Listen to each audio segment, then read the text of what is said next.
Hi friends, ನಿಮಗೆಲ್ಲ ಮತ್ತೊಂದು ವಿಡಿಯೋಗೆ ಸ್ವಾಗತ. ಫ್ರೆಂಡ್ಸ್, ಕರ್ನಾಟಕದ ಎರಡು ಪ್ರಮುಖ ಆಧ್ಯಾತ್ಮಿಕ ಕ್ಷೇತ್ರಗಳಾದ ಮಂಗಳೂರಿನ ಕದ್ರಿ ಮತ್ತು ಧರ್ಮಸ್ಥಳದ ನಡುವಿನ ಒಂದು ರೋಚಕ ಸಂಬಂಧವನ್ನು ಇವತ್ತಿನ ಈ ಒಂದು ವಿಡಿಯೋದಲ್ಲಿ ನೋಡೋಣ. ಕದ್ರಿ ಮಂಜುನಾಥ ಸ್ವಾಮಿ ದೇವಾಲಯದ ಸಾವಿರಾರು ವರ್ಷಗಳ ಇತಿಹಾಸ, ಅದರ ಪೌರಾಣಿಕ ಹಿನ್ನೆಲೆ ಮತ್ತು ಆ ಪುಣ್ಯ ಭೂಮಿಯಲ್ಲಿ ಶಿವನು ಹೇಗೆ ನೆಲೆಸಿದನು ಅನ್ನೋದನ್ನ ಈ ವಿಡಿಯೋದಲ್ಲಿ ನೋಡೋಣ. ಆದರೆ ಕತೆ ಇಲ್ಲಿಗೆ ಮುಗಿಯೋದಿಲ್ಲ. ಮಂಗಳೂರಿನ ಕದ್ರಿಯಲ್ಲಿ ನೆಲೆಸಿದ್ದ ಮಂಜುನಾಥ ಸ್ವಾಮಿ ದಕ್ಷಿಣ ಕನ್ನಡದ ಮತ್ತೊಂದು ಪ್ರಸಿದ್ಧ ಕ್ಷೇತ್ರವಾದ ಧರ್ಮಸ್ಥಳಕ್ಕೆ ಹೇಗೆ ಬಂದರು, ಧರ್ಮಸ್ಥಳಕ್ಕೂ ಮತ್ತು ಕದ್ರಿ ಮಂಜುನಾಥನಿಗೂ ಇರುವ ಅವಿನಾಭಾವ ಸಂಬಂಧವೇನು, ಅಣ್ಣಪ್ಪ ಸ್ವಾಮಿ ಎಂಬ ದೈವದ ಪಾತ್ರವೇನು, ಈ ಎಲ್ಲ ಮಾಹಿತಿಯನ್ನ ಇವತ್ತಿನ ಈ ಒಂದು ವಿಡಿಯೋದಲ್ಲಿ ನೋಡ್ತಾ ಹೋಗೋಣ ಬನ್ನಿ. ಫ್ರೆಂಡ್ಸ್, ಮಂಗಳೂರಿನ ಕದ್ರಿ ಶ್ರೀ ಮಂಜುನಾಥ ಸ್ವಾಮಿ ದೇವಾಲಯ ಒಂದು ಪುರಾತನ ಮತ್ತು ಮಹತ್ವಪೂರ್ಣ ತಾಣವಾಗಿದೆ. ಇದರ ಇತಿಹಾಸವು ಹಲವು ಧರ್ಮಗಳ ಸಂಗಮವನ್ನ ಒಳಗೊಂಡಿದೆ. ಇದು ಕೇವಲ ಒಂದು ಶಿವ ದೇವಾಲಯವಲ್ಲದೆ ಬೌದ್ಧ ಧರ್ಮ ಮತ್ತು ನಾಥ ಸಂಪ್ರದಾಯದ ಪ್ರಭಾವವನ್ನ ಹೊಂದಿದೆ. ಕದ್ರಿಯ ಐತಿಹಾಸಿಕ ಕತೆ ಪರಶುರಾಮರೊಂದಿಗೆ ಗಾಢವಾಗಿ ಸಂಬಂಧಿಸಿದೆ. ಪುರಾಣಗಳ ಪ್ರಕಾರ ಪರಶುರಾಮರು ಕ್ರೂರ ಕ್ಷತ್ರಿಯರನ್ನ ಸಂಹರಿಸಿ ತಾನು ಗೆದ್ದ ಭೂಮಿಯನ್ನ ಕಶ್ಯಪ ಮಹರ್ಷಿಗೆ ದಾನ ಮಾಡ್ತಾರೆ. ನಂತರ ತಾನು ನೆಲೆಸಲು ಒಂದು ಜಾಗವನ್ನ ಬಯಸಿ ಸಮುದ್ರ ರಾಜನನ್ನ ಪ್ರಾರ್ಥಿಸ್ತಾರೆ. ಅವರ ಭಕ್ತಿಗೆ ಮೆಚ್ಚಿದ ಶಿವನು ಪ್ರತ್ಯಕ್ಷನಾಗಿ ಕದಲಿ ಕ್ಷೇತ್ರದಲ್ಲಿ ಅಂದ್ರೆ ಈಗಿನ ಕದ್ರಿ ಕ್ಷೇತ್ರದಲ್ಲಿ ತಪಸ್ಸು ಮಾಡುವಂತೆ ಸೂಚಿಸ್ತಾನೆ. ಪರಶುರಾಮರು ಶಿವನ ಆಜ್ಞೆಯಂತೆ ಕದಲಿ ಕ್ಷೇತ್ರದಲ್ಲಿ ತಪಸ್ಸು ಮಾಡಿದಾಗ ಶಿವನು ತನ್ನ ಪತ್ನಿ ಪಾರ್ವತಿಯೊಂದಿಗೆ ಮಂಜುನಾಥ ಲಿಂಗ ರೂಪದಲ್ಲಿ ಅವರಿಗೆ ಕಾಣಿಸಿಕೊಂಡನು. ಲೋಕ ಕಲ್ಯಾಣಕ್ಕಾಗಿ ಕದ್ರಿಯಲ್ಲಿ ನೆಲೆಸುವುದಾಗಿ ಭರವಸೆ ನೀಡಿದನು. ಹೀಗೆ ಪರಶುರಾಮರು ಪ್ರಾರ್ಥಿಸಿ ಪಡೆದ ಅಂದ್ರೆ ತಪಸ್ಸು ಮಾಡಿ ಪಡೆದ ಶಿವಲಿಂಗವೇ ಕದ್ರಿಯ ಮಂಜುನಾಥ ಸ್ವಾಮಿ. ಇನ್ನು ಕದ್ರಿ ದೇವಾಲಯವು ಕೇವಲ ಹಿಂದೂ ಧರ್ಮಕ್ಕೆ ಮಾತ್ರ ಸೀಮಿತವಾಗಿಲ್ಲ. ಇತಿಹಾಸದಲ್ಲಿ ಇದು ಒಂದು ಪ್ರಮುಖ ಬೌದ್ಧ ಕೇಂದ್ರವಾಗಿತ್ತು.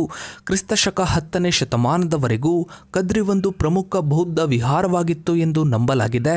ಇಲ್ಲಿನ ಕೆಲವು ಶಿಲ್ಪಗಳು ಮತ್ತು ಶಾಸನಗಳು ಇದಕ್ಕೆ ಸಾಕ್ಷಿಯಾಗಿವೆ. ಪ್ರಾಚೀನ ಕಾಲದಲ್ಲಿ ಕದ್ರಿಯನ್ನು ಕಡಾರಿಕಾ ವಿಹಾರ ಎಂದು ಕರೆಯಲಾಗ್ತಿತ್ತು. ಇದು ಬೌದ್ಧ ಸನ್ಯಾಸಿಗಳ ವಾಸಸ್ಥಾನವಾಗಿತ್ತು.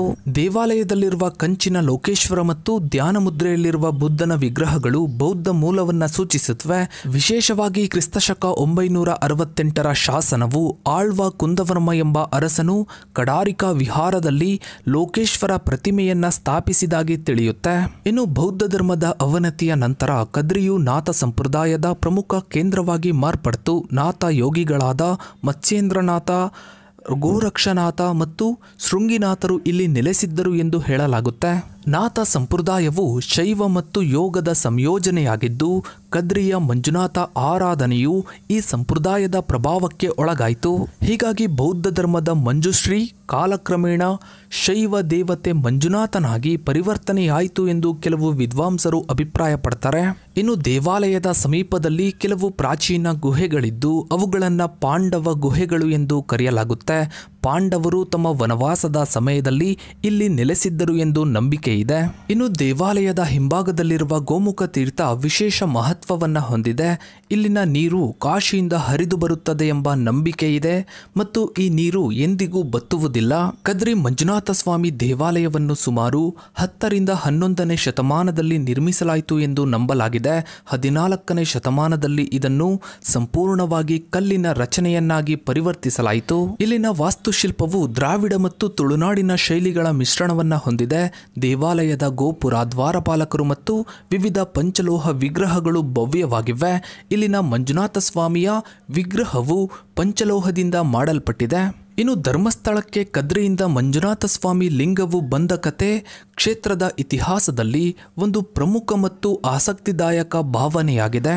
ದಕ್ಷಿಣ ಕನ್ನಡದ ಬೆಳತಂಡಿ ಸಮೀಪದ ಕುಡುಮ ಎಂಬ ಗ್ರಾಮದಲ್ಲಿ ಬಿರ್ಮಣ್ಣ ಪೇರ್ಗಡೆ ಮತ್ತು ಅವರ ಪತ್ನಿ ಅಮ್ಮು ಬಲ್ಲಾಳ್ತಿ ಎಂಬ ಧರ್ಮಿಷ್ಠ ದಂಪತಿಗಳು ನೆಲ್ಯಾಡಿ ಬೀಡು ಎಂಬ ಮನೆಯಲ್ಲಿ ವಾಸಿಸ್ತಾ ಇದ್ರು.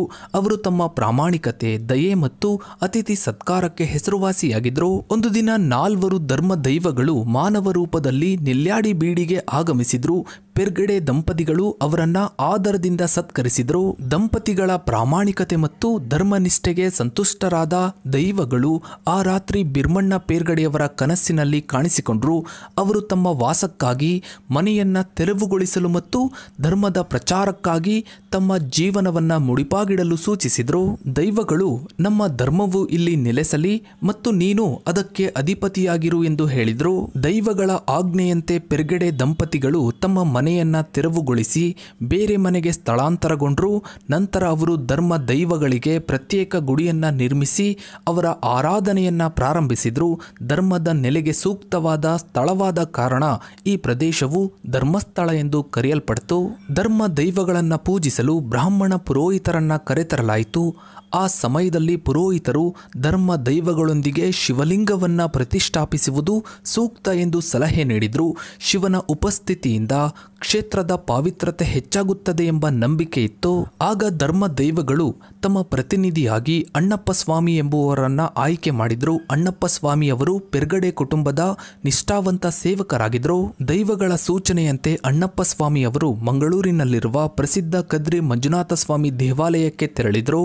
ಕದ್ರಿ ಆ ಕಾಲದಲ್ಲಿಯೂ ಶಿವನಿಗೆ ಸಮರ್ಪಿತವಾದ ಪ್ರಮುಖ ಕ್ಷೇತ್ರವಾಗಿತ್ತು. ಕದ್ರಿಯಲ್ಲಿ ಕಾವಲಿದ್ದ ಪ್ರಥಮ ಗಣಗಳ ವಿರೋಧವನ್ನ ಮೆಟ್ಟಿ ನಿಂತ ಅಣ್ಣಪ್ಪ ಸ್ವಾಮಿ ಅಲ್ಲಿಂದ ಶಿವಲಿಂಗವನ್ನ ತಂದರು. ಅವರು ರಾತ್ರೋರಾತ್ರಿ ಶಿವಲಿಂಗವನ್ನ ಧರ್ಮಸ್ಥಳಕ್ಕೆ ತಂದು ನೆಲ್ಯಾಡಿ ಬೀಡಿನ ಜಾಗದಲ್ಲಿ ಪ್ರತಿಷ್ಠಾಪಿಸಿದ್ರು. ಈ ಕಾರ್ಯವು ಅಣ್ಣಪ್ಪ ಸ್ವಾಮಿಯವರ ಅಸಾಧಾರಣ ಶಕ್ತಿ ಮತ್ತು ದೈವಿಕ ಇಚ್ಛೆಯನ್ನ ಎತ್ತಿ ತೋರಿಸುತ್ತೆ. ಅಣ್ಣಪ್ಪ ಸ್ವಾಮಿ ತಂದ ಶಿವಲಿಂಗವನ್ನು ನಂತರ ದೈವಿಕ ವಿಧಿವಿಧಾನಗಳ ಪ್ರಕಾರ ನೆಲ್ಯಾಡಿ ಬೀಡಿನ ಆ ಜಾಗದಲ್ಲಿ ಪ್ರತಿಷ್ಠಾಪಿಸಲಾಯಿತು. ಇದೇ ಇಂದು ನಾವು ಕಾಣುವ ಶ್ರೀ ಮಂಜುನಾಥ ಸ್ವಾಮಿ ದೇವಾಲಯ. ನಂತರ 16ನೇ ಶತಮಾನದಲ್ಲಿ ಉಡುಪಿಯ ಪ್ರಸಿದ್ಧ ಮಧ್ವ ಸಂತ ಶ್ರೀ ವಾದಿರಾಜ ತೀರ್ಥರು ಧರ್ಮಸ್ಥಳಕ್ಕೆ ಭೇಟಿ ನೀಡಿದ್ರು. ಆಗ ಅವರಿಗೆ ಈ ಕ್ಷೇತ್ರದಲ್ಲಿ ಶಿವಲಿಂಗದ ಪ್ರತಿಷ್ಠಾಪನೆಯು ದೈವಿಕ ನಿಯಮಗಳ ಪ್ರಕಾರ ಆಗಿಲ್ಲ ಎಂಬುದು ಅರಿವಾಯಿತು. ಶ್ರೀ ವಾದಿರಾಜರು ಹೆಗ್ಗಡೆ ಕುಟುಂಬದವರ ಭಕ್ತಿ, ಶ್ರದ್ಧೆ ಮತ್ತು ದಾನ ಧರ್ಮಗಳಿಗೆ ಮೆಚ್ಚಿ ಸ್ವತಃ ತಾವೇ ದೈವಿಕ ವಿಧಿವಿಧಾನಗಳ ಮೂಲಕ ಶಿವಲಿಂಗವನ್ನ ಪುನರ್ ಪ್ರತಿಷ್ಠಾಪಿಸಿದ್ರು. ಅಲ್ಲದೆ ಧರ್ಮವನ್ನ ನಿಜವಾಗಿ ಪಾಲಿಸ್ತಾ ಇದ್ದ ಈ ಕ್ಷೇತ್ರಕ್ಕೆ ಧರ್ಮಸ್ಥಳ ಎಂಬ ಹೆಸರನ್ನ ನೀಡಿದ್ರು. ಅಲ್ಲಿಯವರೆಗೂ ಇದನ್ನು ಕುಡುಮ ಎಂದು ಕರೆಯಲಾಗ್ತಿತ್ತು. ಹೀಗೆ ದೈವಗಳ ಇಚ್ಛೆ, ಅಣ್ಣಪ್ಪ ಸ್ವಾಮಿಯವರ ದೈವಿಕ ಕಾರ್ಯ ಮತ್ತು ಶ್ರೀ ವಾದಿರಾಜರ ಆಶೀರ್ವಾದದಿಂದ ಕದ್ರಿಯಿಂದ ಮಂಜುನಾಥ ಸ್ವಾಮಿಯ ಶಿವಲಿಂಗವು ಧರ್ಮಸ್ಥಳಕ್ಕೆ ಬಂದು ನೆಲೆಸಿತು. ಈ ಇತಿಹಾಸವು ಧರ್ಮಸ್ಥಳದ ಧಾರ್ಮಿಕ ಮಹತ್ವ, ದೈವಿಕ ಶಕ್ತಿ ಮತ್ತು ಪರಂಪರೆಯನ್ನ ಎತ್ತಿ ತೋರಿಸುತ್ತೆ. ಅಣ್ಣಪ್ಪ ಸ್ವಾಮಿ ಇಂದಿಗೂ ಕ್ಷೇತ್ರದ ರಕ್ಷಕ ದೈವವಾಗಿ ಪೂಜಿಸಲ್ಪಡ್ತಾರೆ ಮತ್ತು ಅದರ ದೇವಾಲಯವು ಮಂಜುನಾಥ ಸ್ವಾಮಿ ದೇವಾಲಯದ ಸಮೀಪದಲ್ಲೇ ಇದೆ. ಇನ್ನು ನೇತ್ರಾವತಿ ತೀರದಲ್ಲಿ ಸದ್ಯಕ್ಕೆ ಏನೆಲ್ಲ ಬೆಳವಣಿಗೆಗಳು ಆಗ್ತಾ ಇದೆ ಅನ್ನೋ ಬಗ್ಗೆ ನೀವು ಈಗಾಗಲೇ ಸಾಕಷ್ಟು ಸುದ್ದಿಗಳನ್ನ ನೋಡೇ ಇರ್ತೀರಾ. ಅದರಲ್ಲಿ ಸತ್ಯ ಯಾವುದು, ಸುಳ್ಳು ಯಾವುದು ಅನ್ನೋದು ಆದಷ್ಟು ಬೇಗ ಹೊರಗಡೆ ಬರಬೇಕು. ಸೊ ಫ್ರೆಂಡ್ಸ್, ಇದಾಗಿತ್ತು ಇವತ್ತಿನ ಈ ಒಂದು ವಿಡಿಯೋದ ಬಗ್ಗೆ ನಿಮ್ಮ ಅನಿಸಿಕೆ ಅಭಿಪ್ರಾಯಗಳನ್ನು ತಪ್ಪದೆ ಕಮೆಂಟ್ ಸೆಕ್ಷನ್ ಅಲ್ಲಿ ಕಮೆಂಟ್ ಮಾಡಿ. ಹಾಗೆ ವಿಡಿಯೋಗೊಂದು ಲೈಕ್ ಮಾಡ್ತಾ ವಿಡಿಯೋನ ಆದಷ್ಟು ಎಲ್ಲ ಕಡೆ ಶೇರ್ ಮಾಡಿ. ನೀವಿನ್ನು ನಮ್ಮ ಚಾನಲ್ಗೆ ಸಬ್ಸ್ಕ್ರೈಬ್ ಆಗಿಲ್ಲ ಅಂದ್ರೆ ಕೆಳಗಡೆ ಕಾಣೋ ಸಬ್ಸ್ಕ್ರೈಬ್ ಅನ್ನು ಕ್ಲಿಕ್ ಮಾಡಿ. ಹಾಗೆ ಪಕ್ಕದಲ್ಲಿ ಕಾಣೋ ಬೆಲ್ ಐಕಾನ್ ಕೂಡ ಕ್ಲಿಕ್ ಮಾಡಿ. Thanks for watching.